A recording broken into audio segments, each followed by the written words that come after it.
खंडहर। बात उन दिनों की है जब मैं कॉलेज का स्टूडेंट था। अपने कॉलेज की ओर से हम सभी कैंप के लिए एक जंगल में गए थे। हल्की ठंड थी, अतः रात में हम सब ने पूरी रात कैंप फायर के साथ डांस करने, गाने आदि का प्रोग्राम तय किया।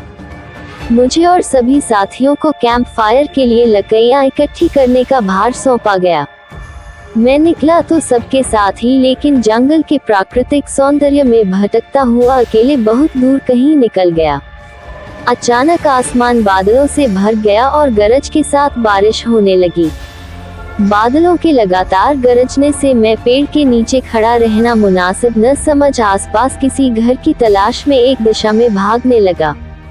मुझे कुछ ही दूरी पर एक लाल ईंटों से बनी शानदार बिल्डिंग नजर आई। बिल्डिंग रोशनी से पूरी नहाई हुई थी और उसमें ढेर सारे लोग हैं, ऐसा दूर से ही लग रहा था। मैं तेजी से भागते हुए उस बिल्डिंग में जा घुसा और सामने से आती हुई एक खूबसूरत नर्स से टकराते टकराते बचा। नर्स ने मुझे घूर कर देखते हुए कहा, बहुत अधिक भीग गए हो, सर्दी लग जाएगी। उधर बाईं ओर एक स्टोर रूम है, वहां जाकर जो भी मिले उससे कहना सिस्टर जूलिया ने दूसरे सूखे और साफ कपड़े मुझे देने को कहा है, वह तुम्हें कपड़े दे देगा। मैं हक्का बक्का मुंह फाड़े सिस्टर जूलिया को देखता रहा। मुझे एकदम से यह समझ नहीं आया कि मैं क्या करूं। मेरी स्थिति देखकर सिस्टर जूलिया खिलखिलाकर हंस पड़ी और बोली, पहले तो तुम अपना मुंह बंद करो वरना मुंह में मच्छर घुस जाएंगे, और अब जाकर वैसा ही करो जैसा मैंने कहा है। मैं हल्के से हाँ में सर हिला सिस्टर की बताई दिशा में जाने को मुड़ गया। अभी कुछ 10 कदम ही चला होऊंगा कि मेरे कंधे पर किसी ने हाथ रखा। मैं चौंक कर पीछे मुड़ा और अपने सामने आर्मी की वर्दी में एक युवक को खड़ा मुस्कुराता पाया।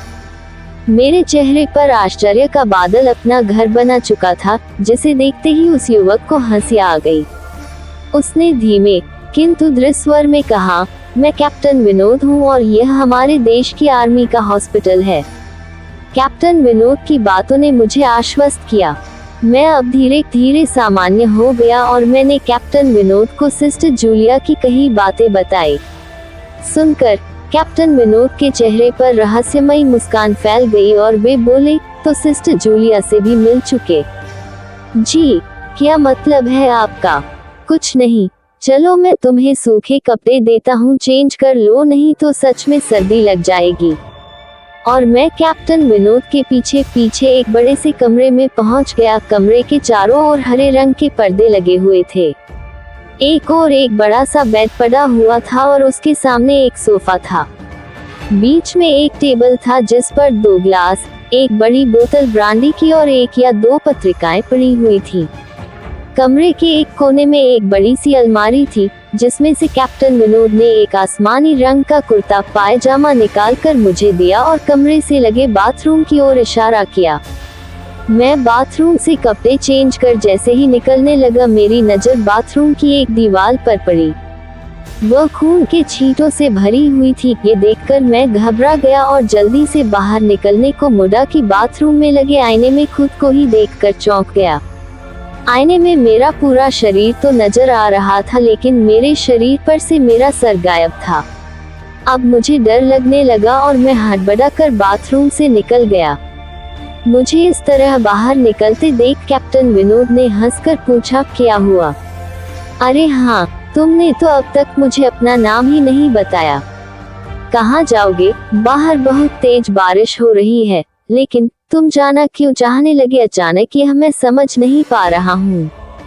कैप्टन विनोद, आपकी बाथरूम की एक दीवार पूरी खून के छींटों से भरी हुई है और आपके बाथरूम में लगा आईना भी कुछ अजीब सा है। उसमें मुझे मेरा पूरा शरीर तो दिखाई दिया, लेकिन मेरा सर ही गायब था। मैं अब बिल्कुल भी नहीं रुकूंगा यहाँ। बारिश में ही भीगता हुआ अपने कैंप तक जाऊंगा। कहते हुए मैं कमरे से बाहर जाने वाले दरवाजे की ओर बढ़ा। रुको, तभी कैप्टन विनोद की कटकटी आवाज गूंजी, तो तुमने सब कुछ देख ही लिया? जी, क्या मतलब है आपका? मेरी आवाज में डर भर गया था। मतलब चाहे जो हो, तुम तब तक यहाँ से नहीं जा सकते जब तक मैं तुम्हें कुछ बता न दूं। काका, क्या बताना चाहते हैं आप, जो आज तक कोई न जान सका? जो आज तक कोई न जान सका वह मैं जानकर क्या करूँगा प्लीज, अब मुझे जाने दे। मैं डर से रुआसा हो गया। नहीं, बिल्कुल भी नहीं, और तुम्हें मुझसे डरने की भी कोई जरूरत नहीं। सैनिक सबकी रक्षा के लिए होते हैं, मैं भी तुम्हारी सुरक्षा ही कर रहा हूँ। कैप्टन विनोद के स्वर में कोमलता थी। आओ मेरे साथ इस सोफे पर बैठ जाओ, मैं तुम्हें एक कहानी सुनाता हूँ। कहानी खत्म होते ही मैं तुम्हें तुम्हारे कैंप तक जीप से छोड़ आऊंगा। वैसे भी तुम अपने साथियों से काफी आगे निकल आए हो, वहाँ तक तुम अब चलते हुए शायद पहुँच न पाओ। कैप्टन विनोद के स्वर में जाने कैसी आश्वस्ति थी। मैं जाकर उनके बगल में बैठ गया। कैप्टन विनोद ने कहना शुरू किया, दुश्मनों ने धोखे से हमारे अस्पताल को अपना निशाना बनाया। दुश्मन देश के 2 सैनिक हमारे सैनिक के वेश में एक हमारे ही घायल सैनिक को लेकर आए। वह घायल था और हमारे देश की सेना ने उसे बहुत ढूंढा लेकिन नहीं मिला था। शायद साजिश के तहत उसे घायल होते ही घुसपैठियों ने कहीं छुपा दिया था। अचानक अपने खोए सैनिक को अपने हॉस्पिटल में पा सभी खुश हो गए और बिना अधिक पड़ताल किए हॉस्पिटल के गेस्ट रूम में घायल को लेकर आने वाले छद्मवेशधारियों को ठहरने की इजाजत दे दी गई। अभी उस सैनिक का इलाज चल ही रहा था कि जोरों का ब्लास्ट हुआ और पूरा हॉस्पिटल एक पल में खंडहर में तब्दील हो गया। लेकिन हॉस्पिटल तो अपनी शानदार स्थिति में खड़ा है। मेरी बातों को अनसुना कर कैप्टन विनोद ने अपनी बात जारी रखी, कोई नहीं बचा उस ब्लास्ट में। दीवार पर पड़े खून के छींटे भी उसी ब्लास्ट में मारे गए हॉस्पिटल के कर्मचारियों के हैं।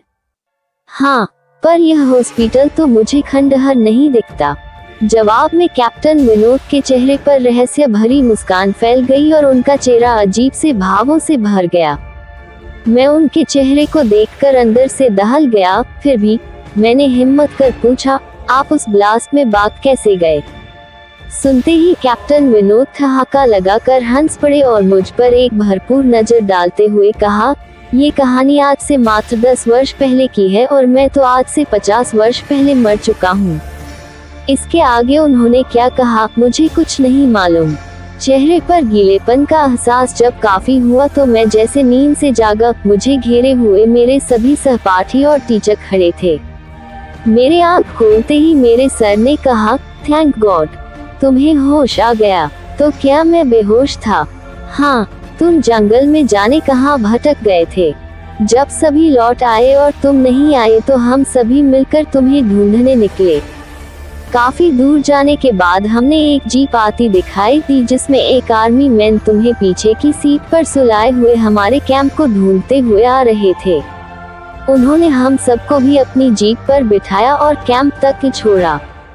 हमने उन्हें काफी रोकने की कोशिश की लेकिन वे ये कहते हुए चले गए, अभी नहीं रुक सकता, एक जरूरी काम है। जब हमने तुम्हारे बेहोश जाने और उन तक तुम्हारे पहुंचने के बारे में पूछा तो बोले, सोमेश ही बताएगा और जो भी बताएगा वह सब अक्षरश सच होगा। सबकी उत्सुक निगाहें अपनी ओर लगी देख मैंने धीमे स्वर में पूछा, जोर क्या उनका नाम कैप्टन विनोद था?